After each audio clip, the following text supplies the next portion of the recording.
We are not meant to carry the weight of the world on our shoulders every single day. Hi, I'm Leslie, and this is 30 seconds or more of no bullshit truth. I help people rewrite their stories and recover from betrayal and rise again.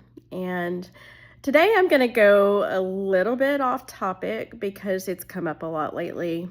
So we get images all day long of things happening in Iran and politics and things that are happening, shootings, school shootings, the shooting in Austin. And I have had a lot of people lately reaching out for help. Like, I don't know how to deal with everything that's happening in the world. And I wanted to get on here and share a story that I thought of. And I don't know why I thought of it. It was a really special memory, but I want to share it with you, and I hope it resonates and I hope it helps a little bit. I wish I had a magic wand where I could fix it and we would just all live in peace together, but that's not where we are. So my great grandfather lived until he was 101 years old. He was a minister in a really small town, Jacksboro, Texas. And by the time I was born, he was actually retired. But he lived until he was 101. And I truly believe he lived till he was 101 because he had something figured out a lot of us don't have figured out. So when I was little and I would go visit them, I remember I was like 10, and he would eat lunch, and then after lunch, he would go for a walk. And when I went to visit him, I would go on a walk with him. And so we would walk, and, I'm 9, 10, and I'm just jabbering. And he would say, "Hey, let's look at the trees. What we have, it's going to be there later." And I remember telling him about something that happened at school. I don't know, some kid being mean or something. And I remember him saying, "Well, let's look at the trees. That problem will be there tomorrow."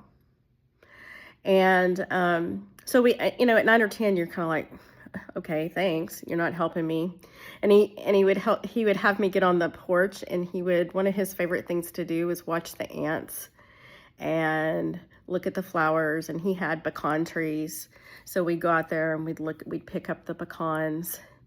And when I would say something, he'd say, "Yep, right now, let's just pick up the pecans because that problem will be here tomorrow."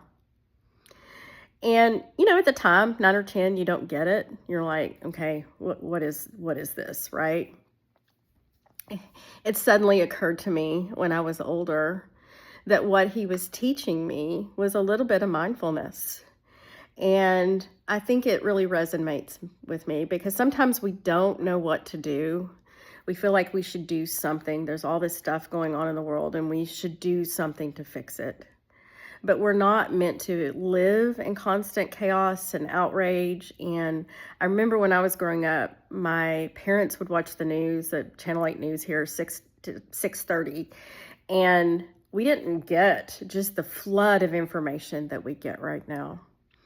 So what I would say to you is take some brain breaks. Those problems are going to be here tomorrow. And I think what he was trying to teach me was mindfulness in the way of coming back to remembering there are things that are still beautiful in a world of chaos. And it's still going to be there tomorrow. So, pull yourself back to center, back to your stable base, and know that there's still beauty in all the chaos. So what I would say to you today, so this is what I did last night. I didn't even get on news or information. I just sat on the porch and watched it rain. And I would encourage you to find some moments of peace throughout your day, because those problems we've got in the world, they're still going to be there tomorrow. And you are worthy of seeing beautiful things. Thanks for listening. So have a good day, and I'll see you later. Bye.